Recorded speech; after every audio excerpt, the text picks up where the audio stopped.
Milan, Italy, a city where the open road beckons and motorcycles represent freedom.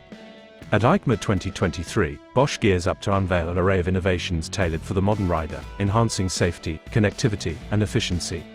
Bosch takes center stage in Hall 18, Booth B54, showcasing pioneering systems designed not just for today's motorcycles but also for the futuristic two-wheelers of tomorrow.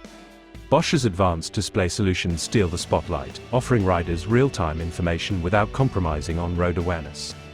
The TFT Cluster 5, an integrated connectivity cluster, ICC, redefined connectivity, integrating navigation, music, and telephony seamlessly.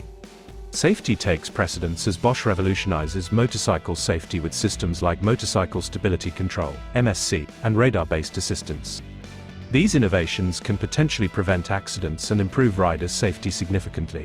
At the forefront of emission reduction, Bosch unveils the next General Electric wheel hub motor and drive control unit, enhancing efficiency and range in electric motorcycles.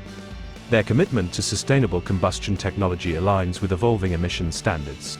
Don't miss the Bosch press conference on Tuesday, November 7, 2023, from 2:30 to 2:45 p.m. local time. Join Geoff Liersch, head of Bosch's two-wheeler and Powersports unit, at the Bosch booth in Hall 18, Booth B54, for a deep dive into Bosch's latest innovations.